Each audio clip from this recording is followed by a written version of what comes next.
quando eu saio de casa eu fico tímida. Olá, minhas amigas e amigos do canal Isaías Neres e do podcast Falando Francamente.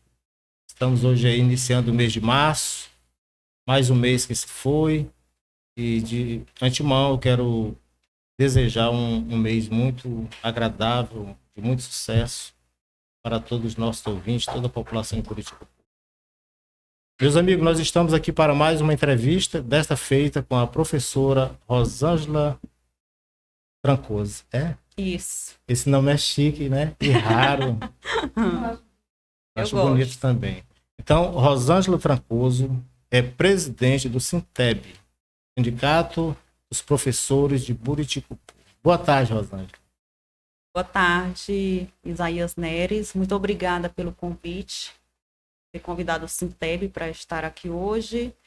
Obrigada à minha vice-presidente Marinalva Dourado, Emerson Brasil, que está aqui comigo, fazendo parte desse momento. E boa tarde a todos e todas que estão nos assistindo hoje. Muito bem.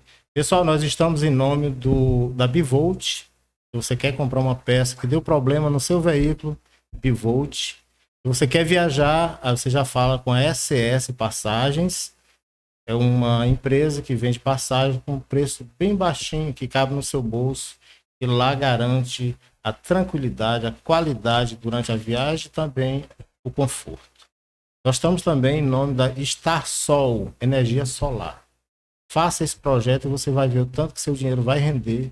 Saia dessa amarra, né, da atualidade. Parta para a energia solar. Professora Rosângela, presidente do Sinteb de Buriticupu, Maranhão. Eu gostaria de saber, o público também sempre gosta de saber um pouco da história das lideranças, das personalidades que vêm até nós dar essas entrevistas. E é sempre bom a gente conhecer melhor, né, os nossos convidados. Conte um pouco da sua história, de onde você nasceu, um pouco da história dos seus pais, dos seus estudos, como é que foi isso aí, do seu trabalho. Primeiro eu quero dizer assim, que você falou, das lideranças. Eu fico até impactada agora, sinceramente, com esse nome de liderança. Eu ainda não consigo me enxergar como uma liderança, apesar que eu já ouvi algumas coisas a respeito. Embora a gente está ganhando visibilidade lá no sindicato, não é? Eu tenho sempre me olhado como alguém que está à frente de uma instituição onde confiaram na minha integridade e também competência para estar lá, mas sempre com muito compromisso, que é o que eu costumo fazer, não importa o que eu estou fazendo, eu sempre faço com muito compromisso. Bem. Então, eu estou lisonjeada até com a forma como você falou, né? Está aqui como um símbolo de liderança. É uma liderança sindical, não é isso? Isso. Eu sou filha de pessoas que moram aqui, não sou natural de Buriticupu, mas moro aqui há muitos anos. Sou filha do servidor público Francisco Fernandes, que é servidor público da Câmara Municipal, muito conhecido como de Assis. Sou filha da Célia, da dona Célia, uma mulher também muito conhecida dentro da igreja, uma pessoa... Meus pais, eu tenho muito orgulho de dizer que são pessoas íntegras. Quem mora aqui há muitos anos conhece a procedência dos meus pais. Verdade. Tenho 2 irmãos que quase ninguém conhece, porque morou pouco em Buriticupu, mas são pessoas maravilhosas. Sou irmã da Rosane, que é assistente social. E assim, eu sou natural de Paulo Ramos, mas eu confesso que eu não conheço a cidade que eu nasci. E meu pai, morando no interior, me levou para estudar em Imperatriz com meu irmão mais velho, e eu passei um tempo que eu estudei em Imperatriz e depois vim para Buriticupu terminar os estudos. Sempre estudei na escola Professor Ariel. antigamente conhecida como Colégio Emancipação. Estudei lá. Lembro ainda também que teve o nome Escola Aritã Primo. Não sei se você lembra ainda. Demorou pouco tempo, né? Demorou pouco tempo, aí voltou para Colégio Emancipação. Foi. Então, estudei lá. Toda a minha vida, né, de estudante foi no colégio Professor Ariel, antigo Colégio Emancipação. Comecei como professora lá como auxiliar de professora, trabalhando na educação infantil. E foi lá que eu aprendi, foi lá que eu peguei o jeito, que eu aprendi a ensinar, aprendi a ser professora, sempre tendo como referência a tia Tâmara. Certo. Ela sempre foi minha referência e minha tia de Imperatriz, que também é professora, também que minha família tem muitos professores. E então, assim, eu comecei, que eu me lembre, eu sempre trabalhei na educação. Sempre. Então, eu não... Depois disso, trabalhei e eu fui prestar o concurso público em 2002 e passei e estou, né, na educação pública desde então. 20 anos, né? Agora, em 8 de abril, vai fazer 21 anos que eu estou na rede pública municipal. Como professora, já atuei como gestora. E... Você tem um irmão que escreve, não tem? Tem algumas obras publicadas? Tenho. É o Raimundo Santos. É o mais velho, é? É o mais novo. Ele é um ano mais novo do que eu. Ele é historiador, doutor em História e é professor da UEMA, em Imperatriz. Importante. Muito bom. E como é que você chegou no Sindicato dos Professores de Buriticupu? Como foi essa chegada aí? Uma coisa que eu nunca me imaginei. Eu sempre participei das assembleias, desde que eu me sindicalizei. Sempre participei, sempre gostei de atuar. Participei das manifestações. Mas eu nunca me imaginei numa diretoria de sindicato. Nunca. Mas em 2019, numa formação na Escola Valdeana, começou aquele movimento de formar uma chapa. E ali o Jean, né, foi convidado para fazer parte da chapa e estavam procurando um nome para ou presidir ou ser vice. Certo. E nesse meio, eu até hoje eu não sei direito como foi que meu nome apareceu, mas me indicaram. E eu não tinha interesse. Mas também em 2019 foi um ano, agora eu estou falando assim, abrindo o coração mesmo, foi um ano muito difícil, porque foi um período que nós tivemos uma perda muito trágica na família, que foi a morte do meu cunhado, Sérgio Pano. E aí, eu também estava passando por um problema emocional. E quando me convidaram, uma maneira que eu vi, que eu consegui enxergar para me fortalecer e tentar fortalecer a família, digamos assim, naquele momento foi me focar em algo ali que fosse bem relevante. Então, eu aceitei entrar como um desafio para também mudar meu foco na época. E eu tive a sorte que eu entrei com o Jean na época, porque o Jean, ele me deu, o professor Jean, ele foi aquele presidente que ele me deixou muito à vontade, ele me deixava muito livre e sempre me deixou por dentro de todas as questões do sindicato. Então, ele me ajudou muito, ele me orientou muito, então a gente foi muito parceiro. Certo.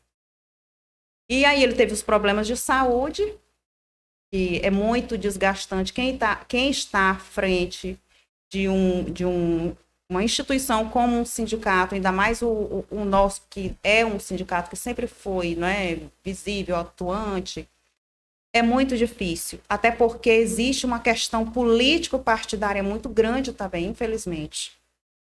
E quando ele adoeceu, ele renunciou. Eu também tinha a pretensão de renunciar, porque eu imaginei, eu sou muito leal.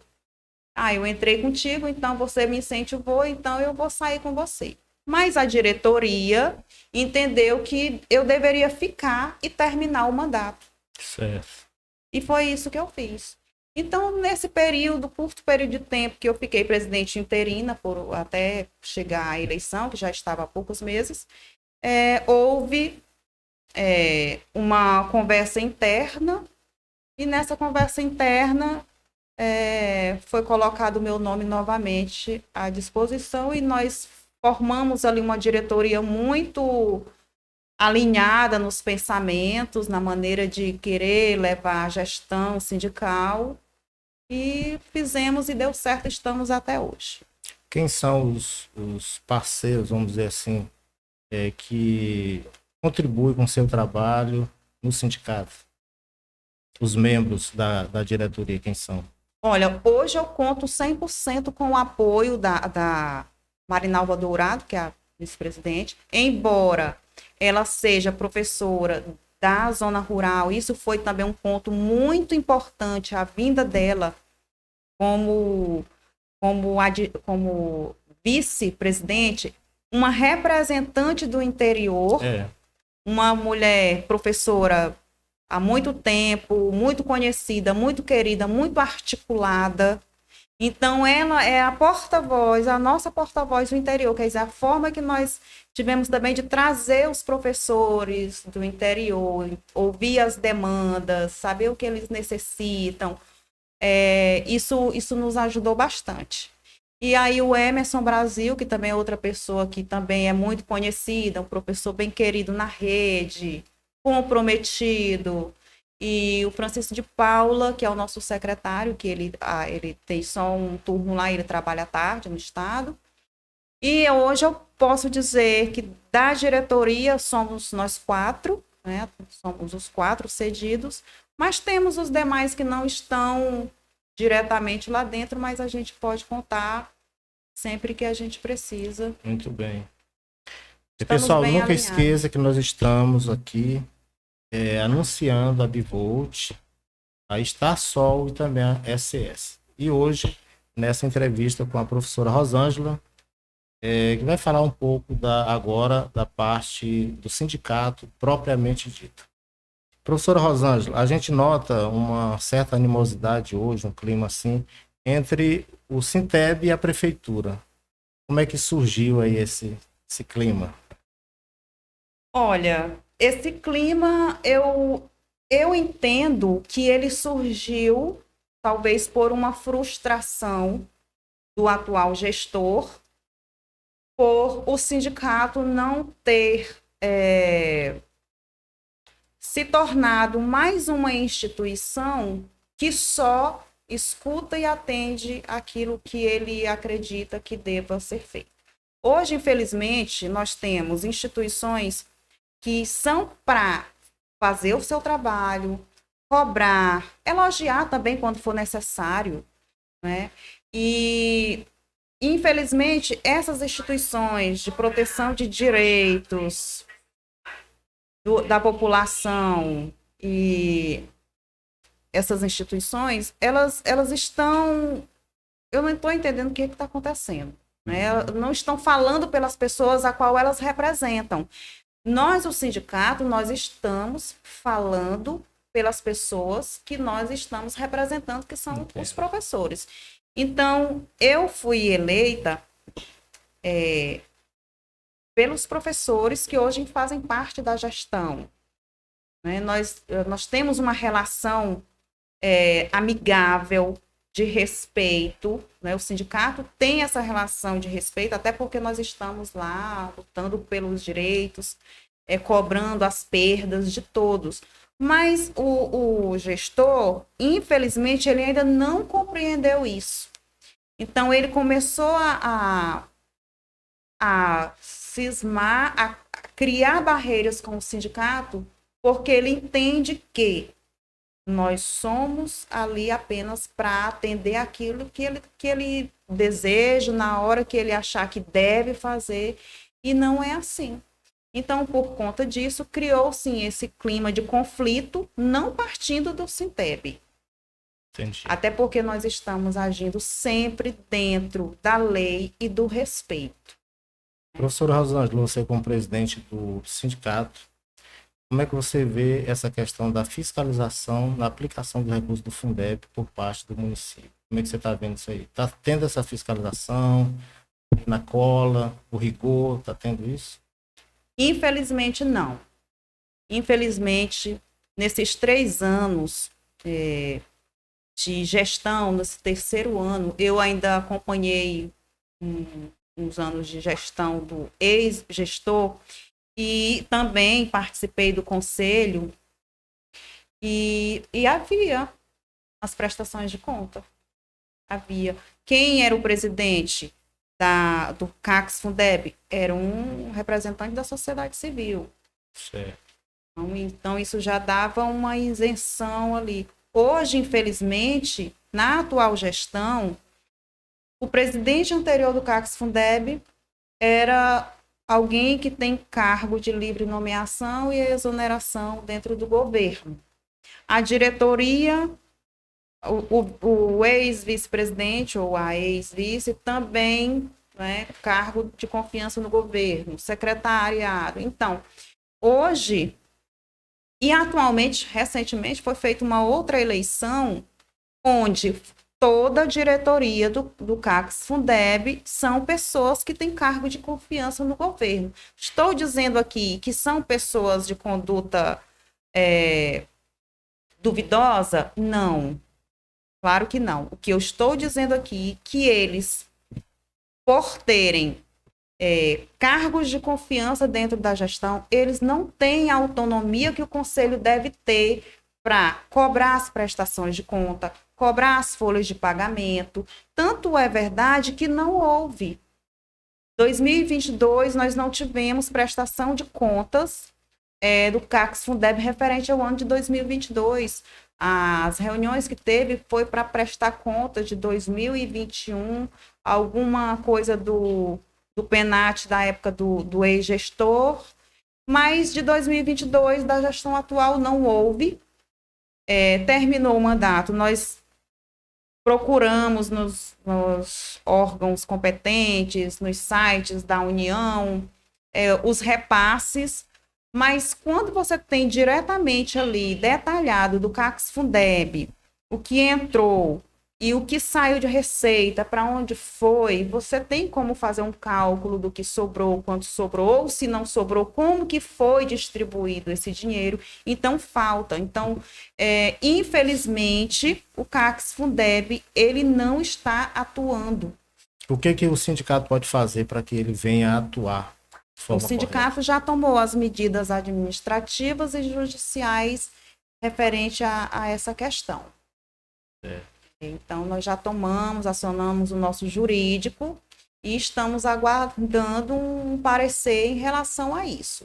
É importante que até isso acontecer, que a sociedade cobre. Nós temos no CACS Fundeb, nós temos representantes de pais, de alunos, nós temos representantes de alunos, nós temos os representantes dos professores, o sindicato dos servidores públicos. Então, essas pessoas que não estão fazendo parte da gestão, que elas cobrem do presidente, enquanto ele estiver lá, que ele cumpra, porque a lei está bem clara. Ela diz que tem que haver prestação de contas a cada 4 meses, que tem que dar publicidade a essas prestações de contas.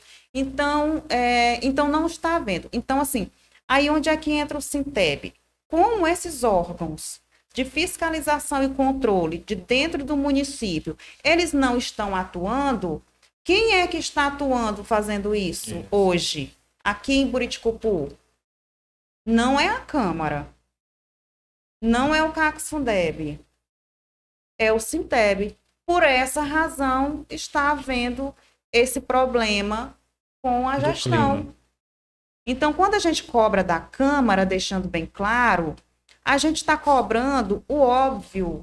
A gente não está cobrando nada além do que os vereadores eleitos foram designados a fazer, cumprir o seu papel. É olhar para a população, é olhar para os profissionais da educação, seja professor, seja zelador, agente administrativo, merendeira. São trabalhadores que saem todos os dias, com chuva, com sol, a pé, seja como for, para trabalhar, para ganhar o sustento da sua família. Então, é justo que eles recebam o que lhe é de direito. Professora, você acha que a Câmara Municipal de Buriticupu, qual o nível de atuação com relação a essa fiscalização desses recursos, da aplicação desses recursos? Qual seria assim o nível que você observa na Câmara de Vereadores local? Olha, sexta-feira agora, dia 24, na sessão, inclusive, houve eu não vou dizer um complô, mas eu vou dizer assim, uma tentativa de desmoralizar a presidente do sindicato por dizer constantemente que a Câmara não está fazendo o seu papel.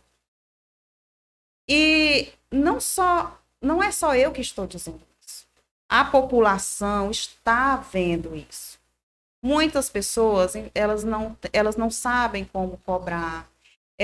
As pessoas mais simples, elas acreditam, às vezes, até que um vereador, um prefeito está acima de qualquer coisa, está acima da lei. Então, ela tem até medo de falar alguma coisa, né? Quando, na verdade, não é. Ele é um servidor público, empregado, e emprego temporário. E pago pela população. Exatamente. É contrato temporário.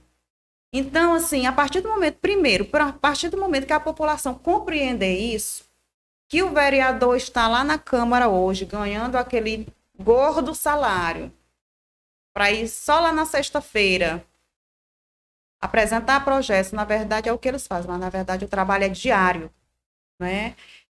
Porque demanda tem demais para fazer. Então, para ganhar aquele salário, e às vezes nem vai na sessão por alguma questão. Quando a população entender que aquele não está cumprindo com o seu papel e dizer agora não, eu te dei 4 anos de emprego, você não foi um bom funcionário, pois agora você vai sair e vai entrar outro no seu lugar.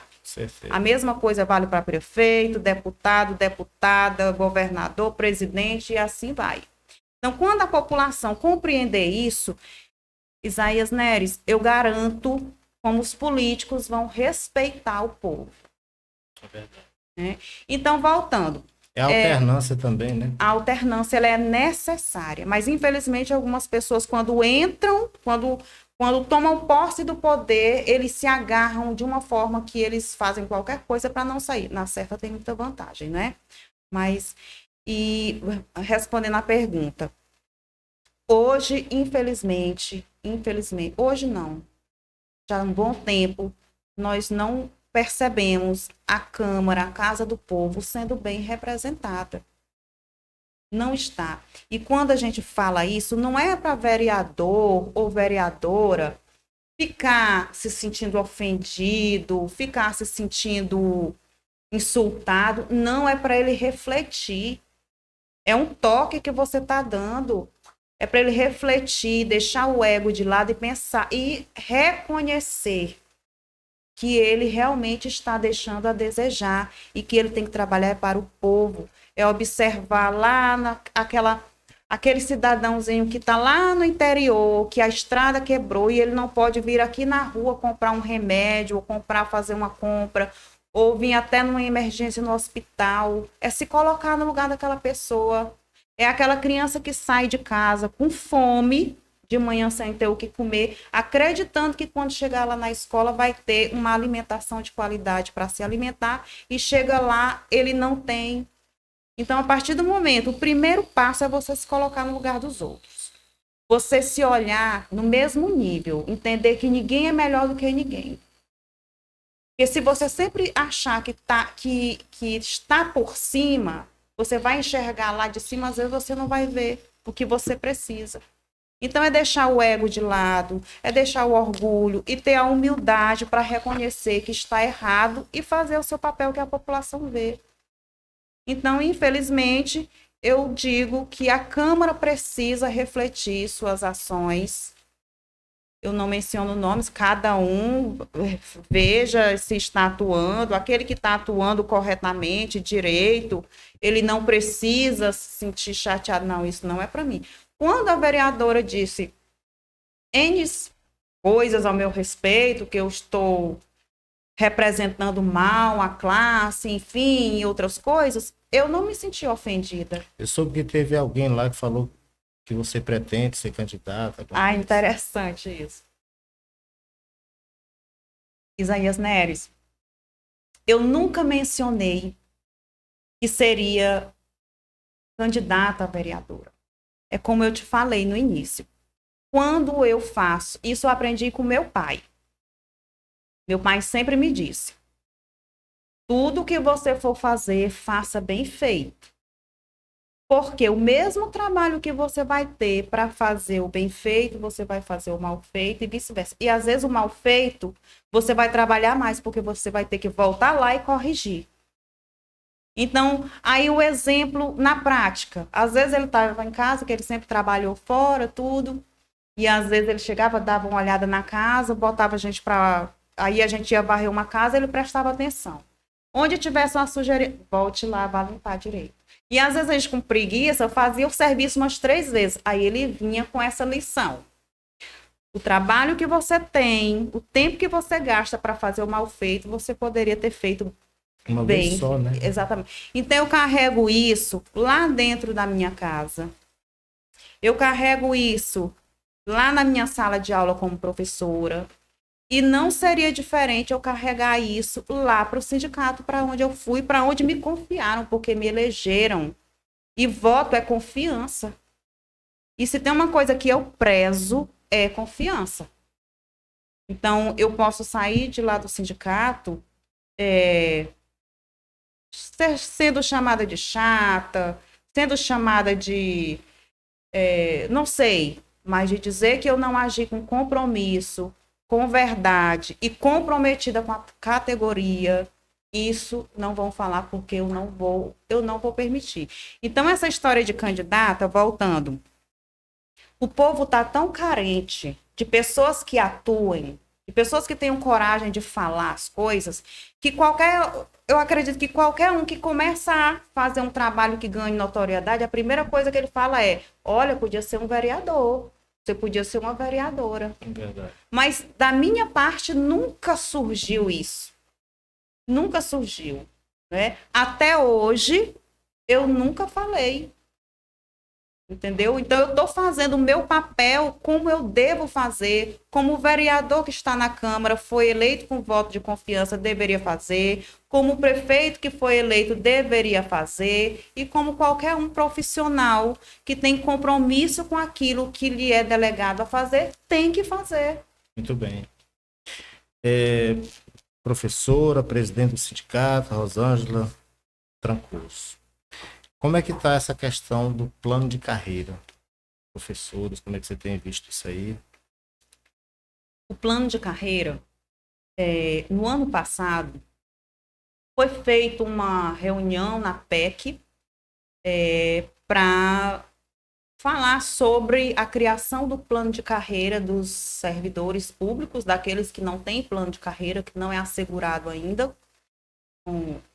E o nosso plano dos professores, que nós já temos, é a Lei 171 de 2007, ela ia sofrer umas alterações.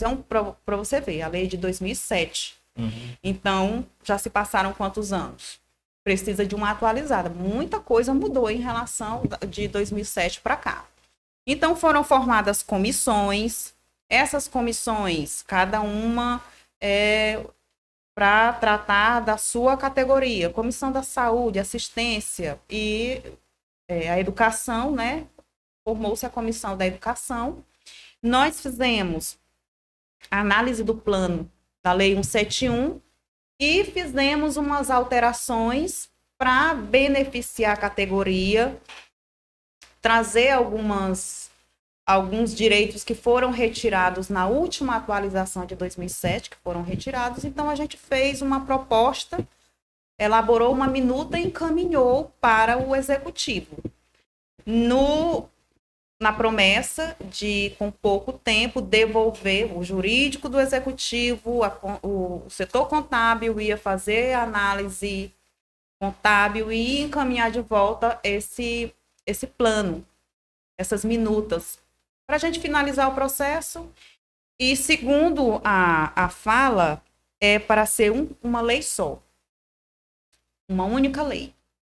Mas até hoje, Isaías Neres, esse plano ele está engavetado. Quer dizer, os professores têm o seu plano, que precisa de atualização, óbvio, mas os profissionais das outras categorias, eles ainda não têm, o plano está engavetado. E o prefeito até conversou com a outra presidente, e ele disse que até março, né, falou até na rádio mesmo, ele deu até uma previsão de data, mas vamos aguardar cobrando.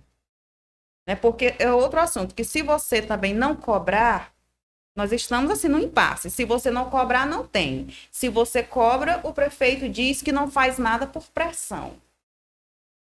Então, a gente tem que fazer o quê? Optar por cumprir o nosso dever, que é cobrar.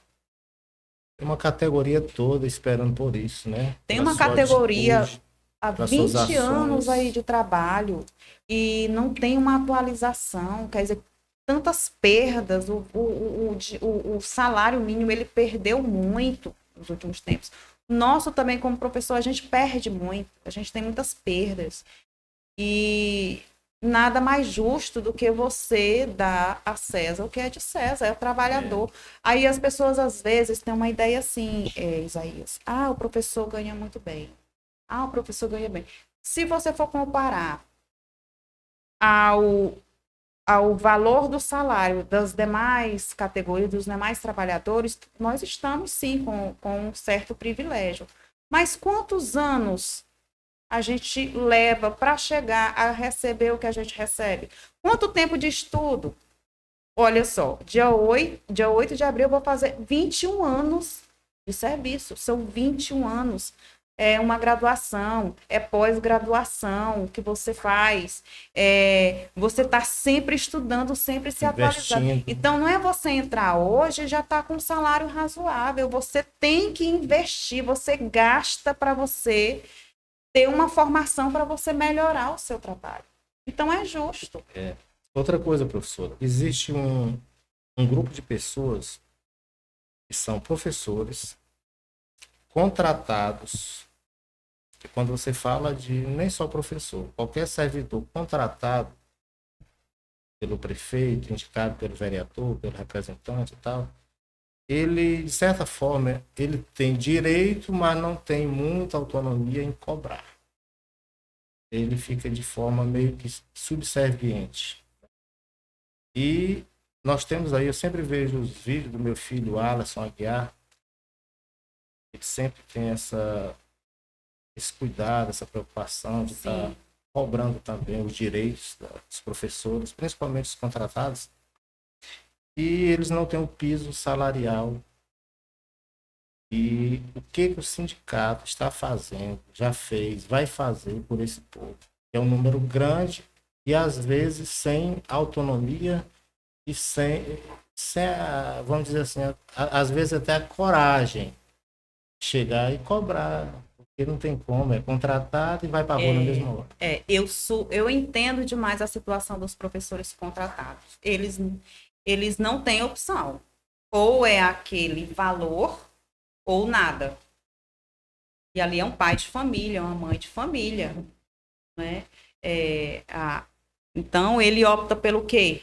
Por ficar lá, sabendo que está perdendo direitos, sabendo que não está recebendo o piso, né? Porque a lei do piso salarial, ela é muito clara. É aquele valor para o professor da rede pública, da educação básica. Lá não está dizendo que é só para concursado. O piso não vale para professor da rede privada, particular, mas para... Então, assim, mas o que eu posso dizer para os contratados, eu vou ser bem falando francamente, Muito bem. Trabalhem. O sindicato, o nosso estatuto, ele tem um artigo onde ele tem essa abertura para o professor concursado, para ele se sindicalizar. E no período que ele está contratado, ele tem lá os direitos que o professor concursado tem, né? E ele depois ele pode mover uma ação trabalhista para receber os seus direitos. E outra coisa, ele tem que entender que aquele contrato que ele está recebendo é uma barganha. Ele não tá ganhando aquilo, não é porque a gestão é boa, tá com dó daquela pessoa, porque está desempregado. Ele está querendo algo em troca que ele vai ganhar não sei quantas mil vezes mais. Então, o professor contratado, o profissional contratado, ele precisa abrir a sua mente para isso. Não se deixe manipular. Não se deixe acreditar em história de bondade, que eu estou dando emprego porque eu sou bom e que eu estou preocupado com você. Porque se ele tivesse, melhoraria as escolas do filho dele para ele poder trabalhar, melhoraria a rua que ele mora para ele poder trafegar, melhoraria o atendimento, os postinhos de saúde, colocaria remédio. Se ele tivesse preocupado com aquela pessoa, daria todas as condições para que ele tenha um pouco mais de qualidade de vida. Mas, na verdade, não é. O contratado, ele ganha um X valor por um determinado tempo, ele sabe disso, e aí depois ele é descartado sem direito a nada. E fica por isso mesmo, porque ele ainda fica naquela esperança de depois conseguir de novo aquele contrato. Então, assim, o povo precisa abrir os olhos e entender que é como diz lá, o poder emana do povo. Então, o povo tem que entender que ele é que é soberano. Certeza. Ele é que é soberano, ele que decide como ele quer as coisas, mas aí o que acontece? É por isso que diz aquela frase, Isaías Neves, conhecimento é poder. Conhecimento é poder. E por que eu faço questão de falar de forma muito clara, muito franca, para que o povo entenda, e às vezes ele tem medo porque ele não conhece o direito dele, ele não sabe onde recorrer. A partir do momento que ele sabe, ele não tem mais medo de se manifestar. Verdade. Mais uma coisa que eu sempre dentro do respeito, da ética, né? Mas cobrar aquilo que é dele. E se você deu uma oportunidade de 4 anos para aquela pessoa e aquela pessoa não correspondeu às expectativas, você bota um funcionário no seu comércio, se ele não cumprir com o seu dever, você vai ter que dar as condições para que ele faça bem o seu trabalho. E aí ele não faz, você vai permanecer, você vai procurar. Então, o político, ele é um empregado do povo, ele precisa desenvolver um bom trabalho, precisa mostrar trabalho. Com certeza. E com muita eficiência, né? Com muita eficiência, porque ele está lidando com vidas. A saúde, você lida com vida. Né? Então, assim, a educação, você lida com o futuro das crianças e dos jovens. Por meio da educação, você pode tirar o jovem da droga, da mina da prostituição. Você está ali tendo a oportunidade de dar um futuro para aqueles jovens, para aquelas crianças. E você tira isso deles, é muito grave. E esse futuro promissor que você aponta vai depender do gestor, do querer, da responsabilidade, né? Se ele realmente tiver essa visão de um futuro promissor para a sua sociedade, ele vai trabalhar com afinco, com coragem, com vigor e vai implantar essas condições. Rosângela, deixa eu lhe perguntar. Diante da campanha eleitoral, da última eleição, vamos trazer aqui para o município. Houve por parte do prefeito atual alguma promessa cumprida e outras não cumpridas até o momento para a educação? Isaías, um dia desse a gente estava até fazendo uma reflexão lá no sindicato em relação a isso. A atual gestão, no início, os primeiros 2 anos, né, demonstrou um trabalho. Óbvio, teve a ajuda do governo do estado, né, por meio do secretário de infraestrutura na época, o Cleiton Noleto, foi uma pessoa que contribuiu muito para alguns asfaltos que foram colocados aí, arrumar algumas ruas. Então, assim, o povo ficou animado. Só que ficou tão evidente, né, naquilo que a gente avalia, também aqui não é uma certeza, aqui cabe todo mundo a refletir sobre isso. Passou esses 2 anos, havia um intuito por trás disso. Havia um intuito, pelo que ficou, né, deu a entender. E foi né, exitoso. Né? Elegeu a deputada, tudo, né, com a promessa de trazer mais recursos para o município, mas depois dessa eleição, a gente vê um descaso. Lá vai eu de novo usando, não tem como eu usar um outro adjetivo. Uma insatisfação da população, não é só do Simpeb, não. Então, assim, é preocupante, porque você vê que há um interesse por trás disso, é o que eu falo, as pessoas têm que ficar atentas em relação a isso. Eu respeito muito a deputada, né? Respeito mulher, eu sou mulher, eu defendo que as mulheres sejam respeitadas, então, assim, eu evito falar muito pouco nessas questões por respeito mesmo, por sororidade.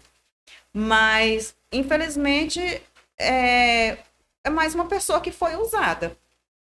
Porque espero que ela tenha autonomia para fazer alguma coisa, mas, infelizmente, francamente, falando francamente, até o momento... Posso usar um pedaço desse? Pode. As deputadas que a gente viu que foram eleitas no intuito de trazer benefícios para Buriticupu, a gente ainda não tem visto isso com muita eficiência, né?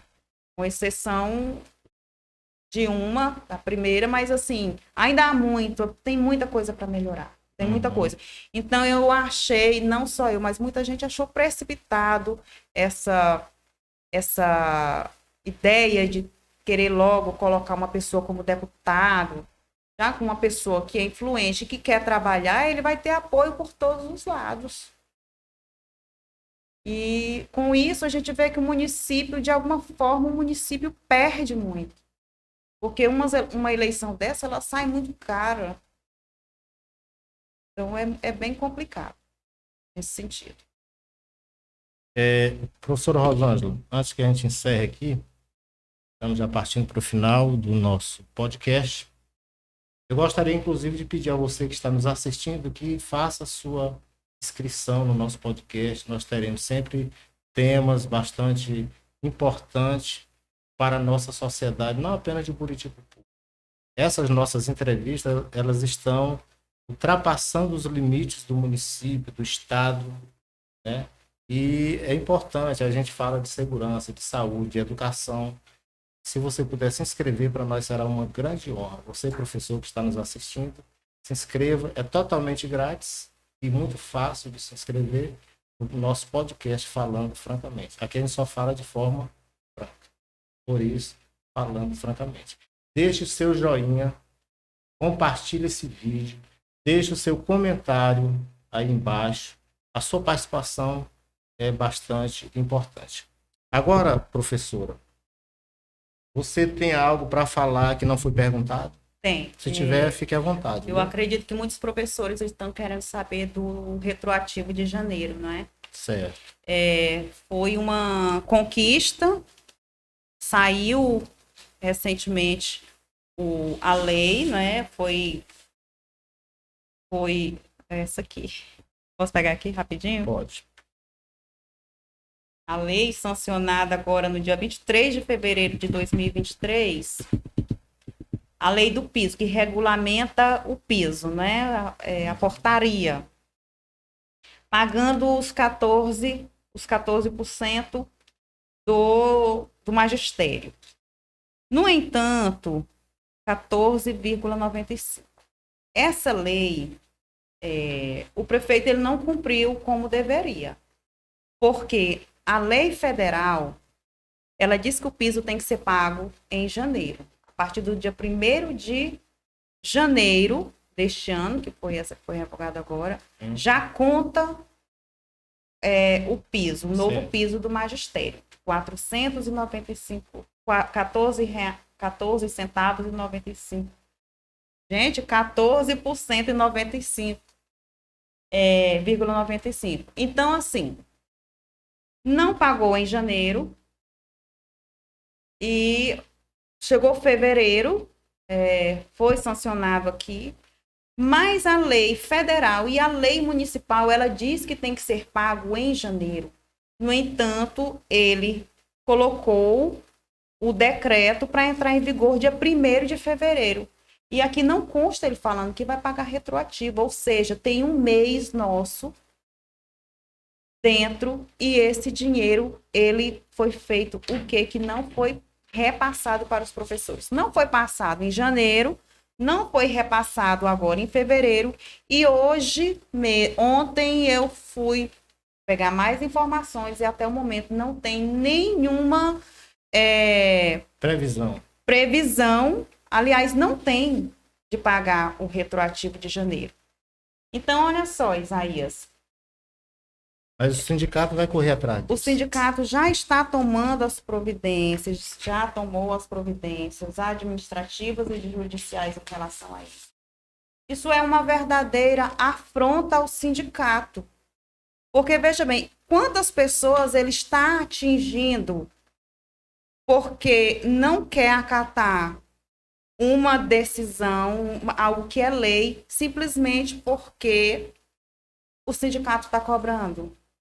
Quantas pessoas estão lá com ele, trabalhando, confiando, acreditaram, defenderam que ele pagaria e agora receberam salário sem receber esse retroativo. E os compromissos? E os compromissos, igual o abono, o rateio do ano passado. Muita gente estava ansiosa por esse rateio. Nosso amigo Branco acabou de chegar, né, Rosana? Pois é, o Francisco de Paula, nosso secretário, acabou de chegar aqui. Então, o comércio aguardando esse dinheiro. Né? Então, assim, por cismar com uma categoria, por representantes de uma categoria que está ali com ele, defendendo ele, muitos, trabalhando para ele, ele não atende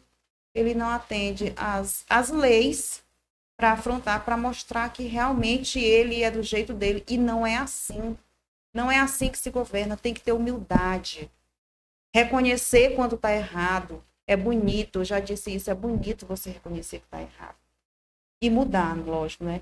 Então, assim, por que não tem dinheiro? Tem dinheiro. O problema é esse. O maior problema é porque vem o dinheiro. Não existe esse negócio de atrasar o recurso. Então, olha só para ter uma ideia, que ele não pagou o piso em janeiro. O Fundeb, de 1º a 31 de janeiro, só em 1º a 31 de janeiro, o município recebeu R$8.140,44 só de Fundeb. Além desse do Fundeb, o FNDE mandou mais R$95.219,11. Do VAR, R$3.982.474,63. Então, dava para pagar. Mês de férias, temos poucos contratados nessa época. Então, assim, não tem justificativa para não pagar. Ele poderia ter pago. Tudo bem, não pagou, quis esperar mais um pouco. Aí entramos em fevereiro, que finalizamos ontem. nós recebemos de Fundeb R$ 6.280.569,39. De VAR, R$ 104.741,02. De FNDE também, R$ 1.371.533,84. Isso no período de... Isso só fevereiro. Só fevereiro. E esse dinheiro aqui é somente para 70% para pagar os profissionais da educação, 30% para as outras ações de manutenção da educação.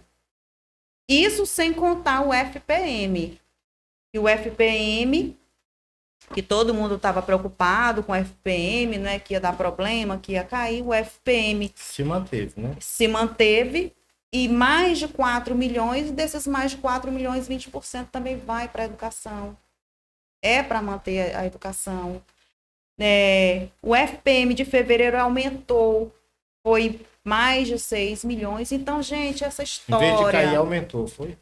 Em vez de cair, aumentou. Então, assim, essa história de que não tem dinheiro, que não dá para pagar, não cola, não tem como.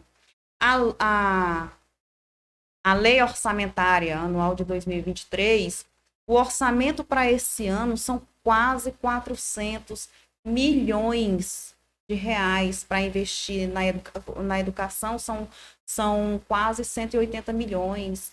Então, assim, é muito dinheiro. O ano passado, se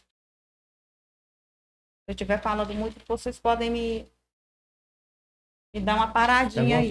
Mas eu gosto de falar esses valores para que a população tenha consciência de que não tem desculpa. Muita gente não sabe. Então, o ano passado, Isaías Neres, outra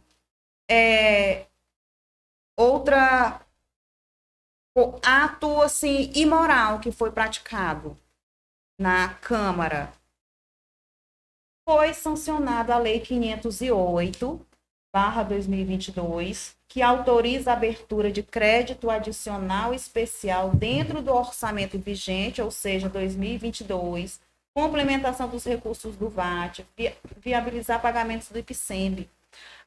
Essa lei ela foi sancionada em agosto de 2022, no dia 23 de agosto. Qualquer um pode entrar lá no portal da transparência, pesquisar as leis que vão encontrar. Todas as vezes que eu me manifesto na minha rede social e eu cito algo da lei, você pode ir lá no portal da transparência, que está lá. Não é nada criado ou inventado, como foi dito na Câmara no dia 24, no último dia 24.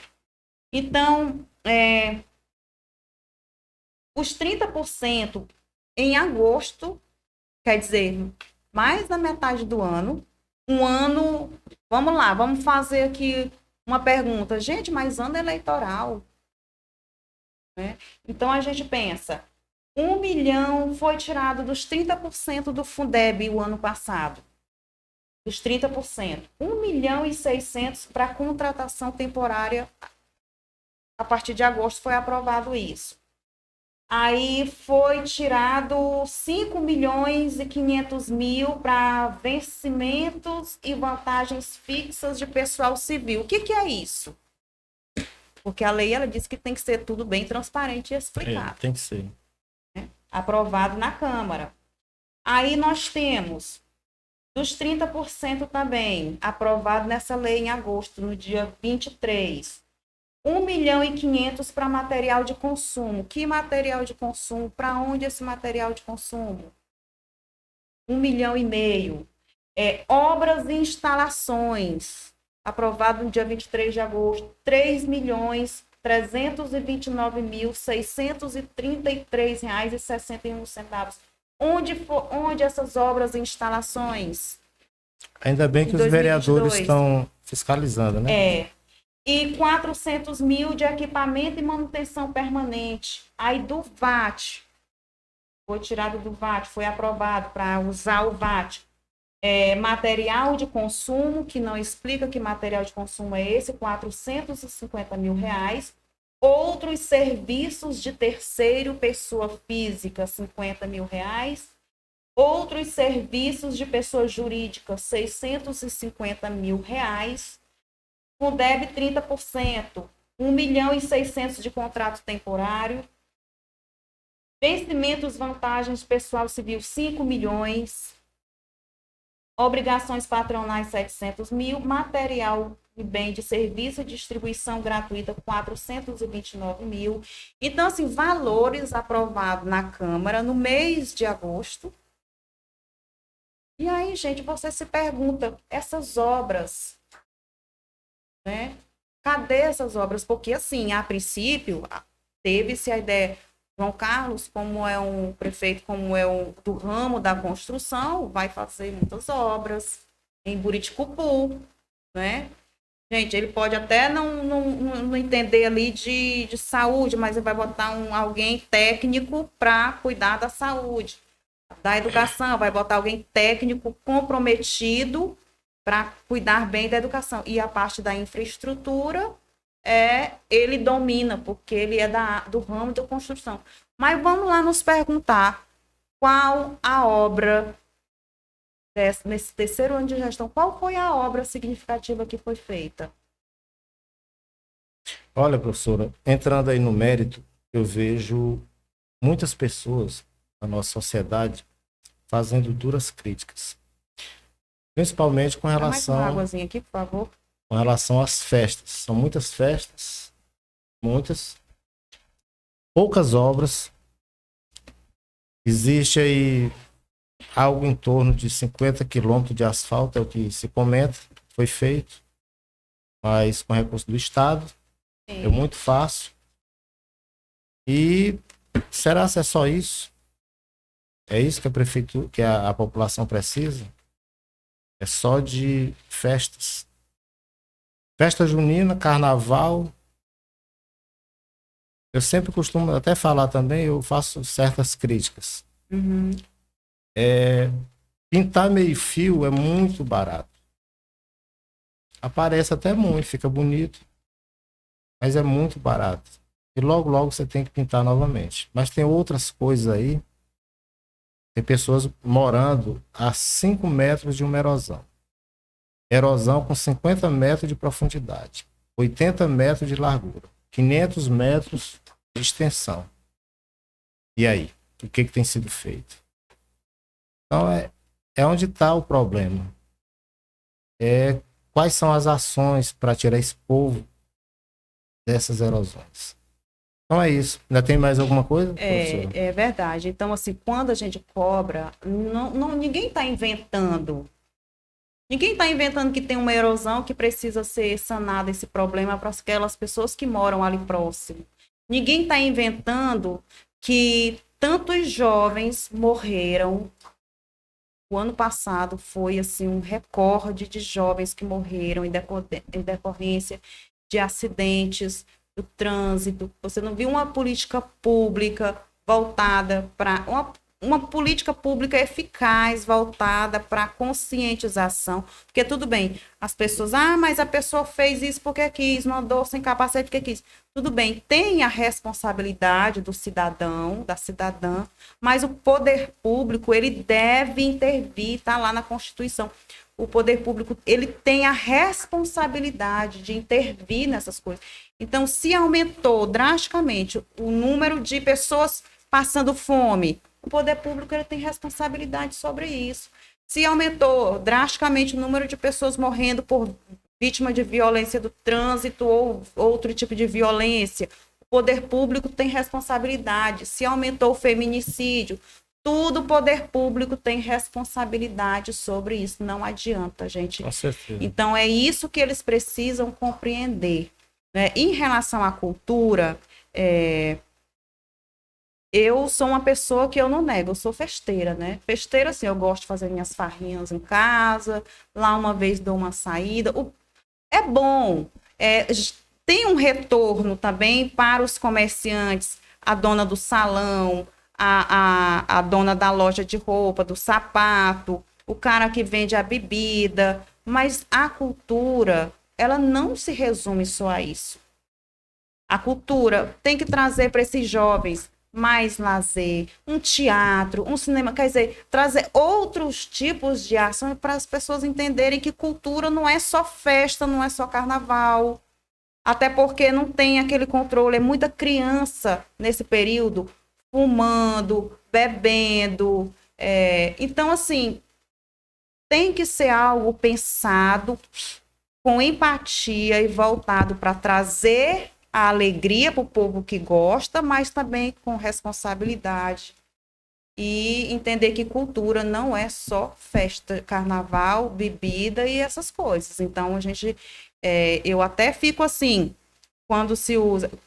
Eu quero até aqui fazer uma menção ao Matheus Nobre, que é uma pessoa queridíssima, é uma pessoa que merece estar onde está, ocupando cargo, muito responsável, muito competente, faz com maestria o que ele tem, que ele é designado a fazer, mas esse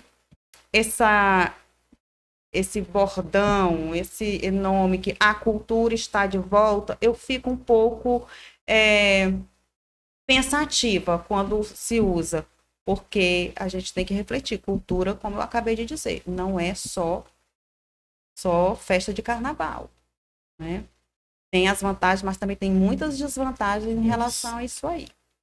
Então, olha só, para a gente salvar essa população jovem, essas crianças, esses jovens, a gente precisa oferecer o ensino com qualidade, uma escola que ampare, que acolha, bem estruturada. A gente precisa ter uma cultura voltada para mudar a mente desses jovens. A gente precisa de esporte para entreter esses jovens, porque também é saúde. A gente precisa de lazer.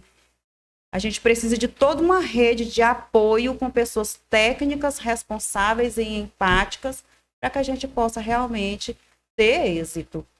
Muito bem.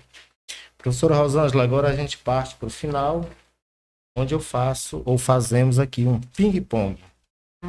Pergunta para lá, resposta para cá, com muita objetividade. Eita, eu vou tentar, porque eu converso muito. Vamos lá. Um livro. Pois é, um livro, olha, eu vou falar do livro que eu acabei de ler no feriado de carnaval. Né? Eu até anotei aqui o nome dele, porque eu gosto de anotar os nomes, que depois eu faço um resuminho, né? A Jornada da Heroína. Não é o meu livro preferido, eu tenho outros, né? Mas a Jornada da Heroína, ela busca a reconexão da mulher com o feminino dela. Eu posso só explicar um pouquinho rapidinho aqui? Não vai ser mais um ping-pong, não, né? Vai ser a brincadeira do elástico. A mulher, muitas vezes, ela, para se inserir em um determinado ambiente, ela deixa a postura dela de mulher feminina para se inserir num ambiente mais masculino. Então, assim, ela deixa, às vezes, ela abre mão da sua personalidade para se encaixar num modelo masculino.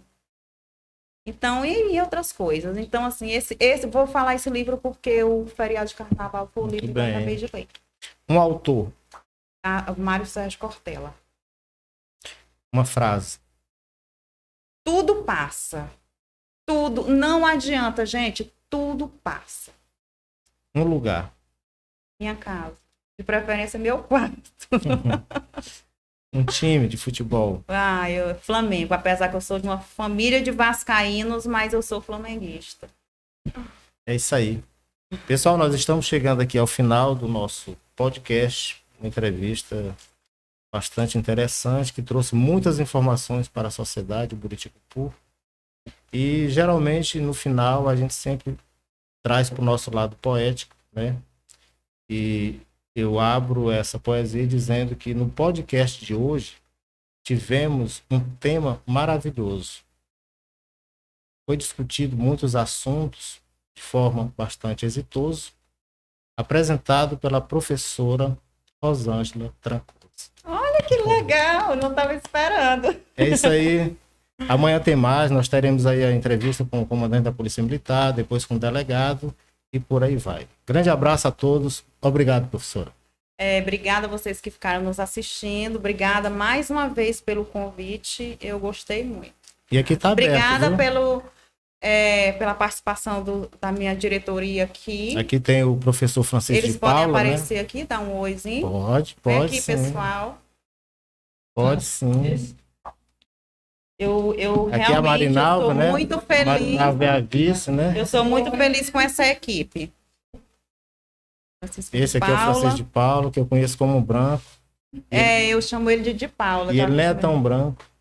E esse aqui é o Emerson. É o Então, Emerson. gente, vocês podem contar com essa equipe do Sinteb. Pode nos procurar no Sinteb, sempre que necessário, que nós estamos aqui comprometidos e ombreados com o nosso compromisso com vocês, tá? Um abraço. Valeu, abraço.